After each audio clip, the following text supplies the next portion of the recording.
10 సంవత్సరాల నుంచి నిర్లక్ష్యానికి గురైన తెలంగాణ తల్లి విగ్రహ ప్రతిష్ట శంకుస్థాపన కార్యక్రమం ఈరోజు ఈ ప్రభుత్వం తీసుకోవడాన్ని వారందరూ కూడా ఇక్కడికి వచ్చి ఈ ప్రభుత్వం చేపట్టిన కార్యక్రమానికి అండగా నిలబడ్డందుకు మనస్ఫూర్తిగా ధన్యవాదాలు.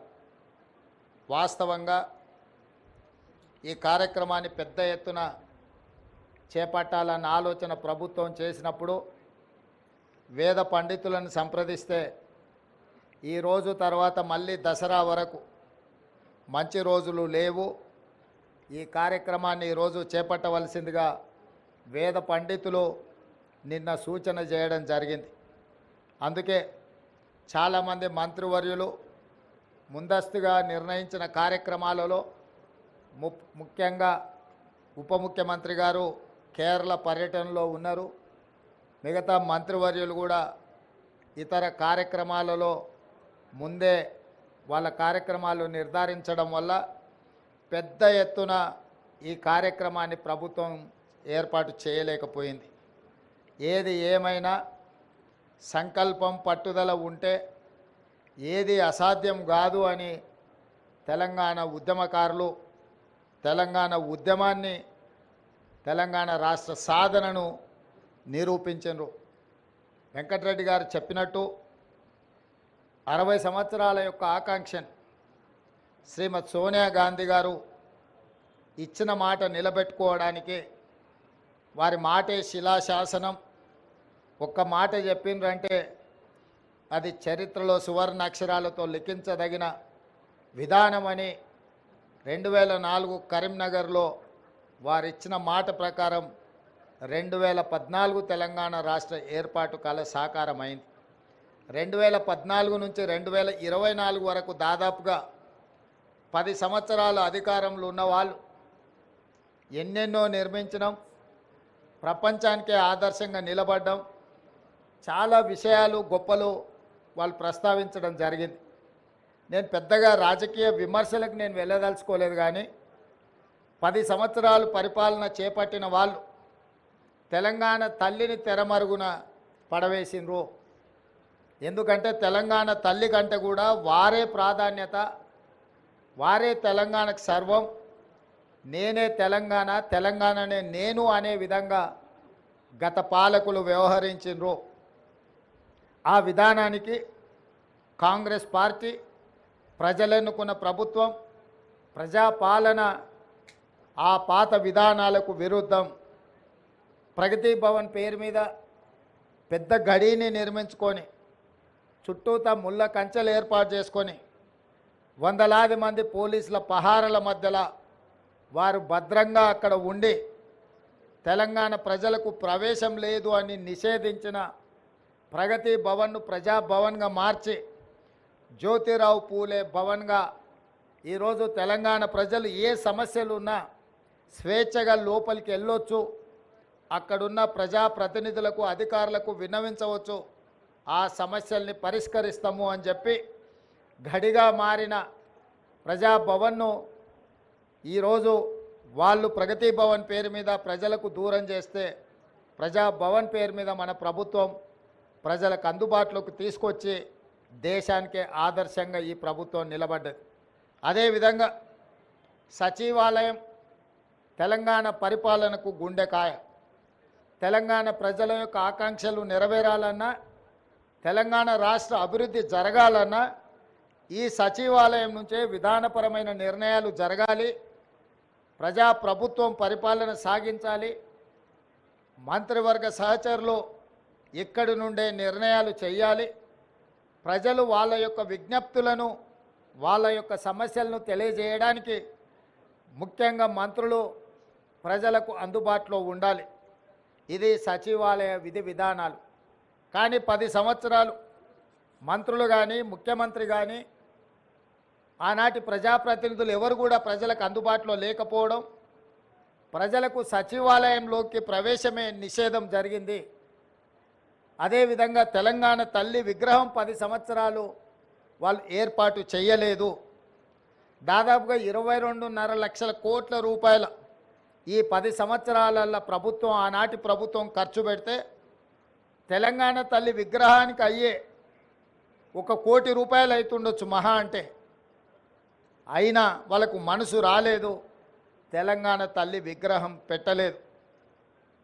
ఈరోజు దేశం కోసం ప్రాణాలు అర్పించిన శ్రీ రాజీవ్ గాంధీ గారి విగ్రహం ఇక్కడ ఒక పక్కన, డాక్టర్ బాబాసాహెబ్ అంబేద్కర్ గారి విగ్రహం ఆ పక్కన, శ్రీమతి ఇందిరాగాంధీ గారి విగ్రహం ఆ పక్కనే, పివి నరసింహారావు గారి విగ్రహం ఇంకొక పక్కన, అంజయ్య గారి విగ్రహం ఆ పక్కన, కాకా వెంకటస్వామి గారి విగ్రహం, వీళ్ళందరి విగ్రహాలు నెక్లెస్ రోడ్లో జైపాల్ రెడ్డి గారి సమాధులు, ఇవన్నీ కూడా ఈ దేశము, ఈ రాష్ట్రము యొక్క ఏర్పాటులో కీలక పాత్రలు పోషించిన వాళ్ళ యొక్క గుర్తింపు ఆనవాళ్ళు ఇక్కడ ఉన్నాయి. మరి ప్రధానంగా ఇందరి ఉన్న దేశం కోసం ప్రాణాలు అర్పించిన రాజీవ్ గాంధీ గారు లేకపోవడం ఒక లోటుగా భావించినము. ఆ పక్కన అమరవీరుల స్తూపం తెలంగాణ కోసం అమరులైతే, సచివాలయానికి అమరవీరుల స్తూపానికి మధ్యలో దేశం కోసం అమరుడైన రాజీవ్ గాంధీ గారి విగ్రహం ఉండాలి. ఎందుకంటే మాజీ ప్రధానమంత్రి ఇందిరాగాంధీ గారి విగ్రహం, పివి నరసింహారావు గారి విగ్రహం, వారితో పాటు రాజీవ్ గాంధీ గారి విగ్రహం ఉండాలని మేధావుల సూచన మేరకు ముందలో ఉన్న పార్కు కొంతమంది వ్యక్తులు వాళ్ళ కోసం ఆ స్థలాన్ని పక్కన పెట్టి వాళ్ళకు కావాల్సినప్పుడు విగ్రహం పెట్టుకోవాలని ఆలోచన చేస్తే, దేశం కోసం ప్రాణాలు ఇచ్చిన రాజీవ్ గాంధీ గారి విగ్రహాన్ని మేము అక్కడ పెట్టడం జరిగింది. రాజీవ్ గాంధీ గారి విగ్రహాన్ని ఏర్పాటు చేయడానికి కూడా వివాదం చేసి దానికి తెలంగాణ తల్లి విగ్రహానికి ముడిపెట్టిండ్రు. నేను తెలంగాణ ఉద్యమకారులకు, అమరవీరుల కుటుంబాలకు, తెలంగాణ మేధావులకు విజ్ఞప్తి చేయదలుచుకున్నా. 10 సంవత్సరాలు మీరు ముఖ్యమంత్రిగా ప్రభుత్వంలో ఉన్నప్పుడు ఎక్కడే కానీ తెలంగాణ తల్లి విగ్రహాన్ని ఏర్పాటు చేయలేదు. అందుకే ఈరోజు కాదు, జూన్ 2 నాడే నేను చెప్పిన, సచివాలయం లోపల తెలంగాణ ప్రజలకు పరిపాలన గుండెకాయ అయిన సచివాలయంలో తెలంగాణ తల్లి విగ్రహ ప్రతిష్టను ఏర్పాటు చేస్తామని జూన్ 2 నాడు నేను అధికారికంగా ప్రకటించిన. ఈ విగ్రహం యొక్క నమూనాను JNTU fine arts college principal, మన తెలంగాణ బిడ్డ, వారికి ఈ నమూనాను తెలంగాణ ప్రజలు ఏం కోరుకుంటున్నారు, తెలంగాణ తల్లి అంటే దర్పం ఉండాలి, పోరాట పటిమ ఉండాలి, భవిష్యత్ తరాలకు స్ఫూర్తిగా ఉండాలి. నిజంగా మన కన్న తల్లిని చూస్తే మనకెంత సంతోషాన్ని, ఎంత ఆత్మవిశ్వాసాన్ని పెంపొందిస్తుందో, ఆ తెలంగాణ తల్లి కూడా ఆ విధంగా తెలంగాణ ప్రజలకు దగ్గరగా ఉండాలి. కొద్దిమంది దొరలకు గడీలలో ఉండే వాళ్ళ యొక్క ఆనవాళ్లతో తెలంగాణ తల్లి ఉండకూడదని ఒక నిర్దిష్టమైన అభిప్రాయంతో JNTU fine arts college principal గారికి మేము విజ్ఞప్తి చేయడం జరిగింది. అందుకే ఈరోజు అక్కడో ఇక్కడో ఎక్కడో కాకుండా తెలంగాణ ప్రజల గుండెకాయ అనే సచివాలయంలో తెలంగాణ తల్లి యొక్క విగ్రహాన్ని పెట్టాలి అని ఈ ప్రజాప్రభుత్వం నిర్ణయం తీసుకొని ఈరోజు శంకుస్థాపన కార్యక్రమాన్ని మనం ప్రారంభించుకున్నాము. డిసెంబర్ 9 మనం విగ్రహాన్ని ఆవిష్కరించుకోబోతున్నాం. డిసెంబర్ 9కున్న ప్రత్యేకత మీకు తెలుసు. కేంద్ర ప్రభుత్వం యూపీఏ చైర్పర్సన్ శ్రీమతి సోనియా గాంధీ గారి నాయకత్వంలో ప్రధానమంత్రి మన్మోహన్ సింగ్ గారు, అదేవిధంగా కేంద్ర హోంశాఖ మంత్రి చిదంబరం గారు తెలంగాణ రాష్ట్ర ఏర్పాటు ప్రక్రియ ప్రారంభమైంది అని డిసెంబర్ 9, 2009 నాడు వారు ప్రకటించడం జరిగింది. అదే తెలంగాణ రాష్ట్ర ఏర్పాటుకు పునాది రాయి, అదే ప్రారంభోత్సవం తెలంగాణ రాష్ట్ర ఏర్పాటుకు ప్రక్రియ మొదలైంది. అదేవిధంగా మన నాయకురాలు తెలంగాణ రాష్ట్రం ఇచ్చిన శ్రీమతి సోనియా గాంధీ గారి జన్మదినం కూడా డిసెంబర్ 9. కాబట్టి తెలంగాణ ప్రజలకు డిసెంబర్ 9 ఒక పండగ రోజు. ఆ రోజు తెలంగాణ తల్లి విగ్రహాన్ని ప్రారంభించుకోవడం సముచితంగా ఉంటుంది అని సహచరులందరూ సూచన మేరకు ఈరోజు ఈ కార్యక్రమాన్ని తీసుకున్నాం. డిసెంబర్ 9 నాడు పెద్ద ఎత్తున వేలాది మందిని నెక్లెస్ రోడ్డు మొత్తం ఆనాడు తెలంగాణ సాధనలో ఏ విధంగా అయితే మిలియన్ మార్చ్ చేసి తెలంగాణ ఆకాంక్షను వెలిబుచ్చిండ్రో ఆ స్థాయిలో తెలంగాణ ప్రజలందరూ కూడా తెలంగాణ తల్లి యొక్క విగ్రహ ప్రారంభోత్సవ కార్యక్రమానికి డిసెంబర్ 9 నాడు తరలి వచ్చి పెద్ద ఎత్తున కార్యక్రమాన్ని మనం చేసుకోవాలని ప్రభుత్వం నిర్ణయించింది.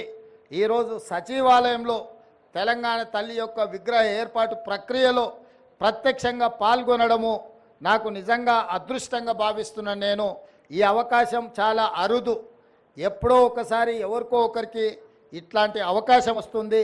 ఈ అవకాశం నాకు రావడం, నా మంత్రివర్గ సహచరులు పెద్దలందరూ ఈ కార్యక్రమంలో నన్ను ముఖ్య అతిథిగా పిలవడం, ఈ కార్యక్రమాన్ని వేద పండితుల సమక్షంలో ఈ కార్యక్రమాన్ని చేసుకోవడం చాలా సంతోషం. మీడియా మిత్రులందరికీ కూడా ఈ కార్యక్రమానికి వచ్చినందుకు మనస్ఫూర్తిగా మీకు అందరికీ అభినందనలు తెలియజేస్తూ పెద్ద ఎత్తున డిసెంబర్ 9 నాడు విగ్రహ ప్రతిష్ట విగ్రహ ప్రారంభోత్సవ కార్యక్రమాన్ని ఏర్పాటు చేసుకుందామని తెలియజేస్తూ మీ అందరి దగ్గర సెలవు తీసుకుంటున్న మిత్రులారా.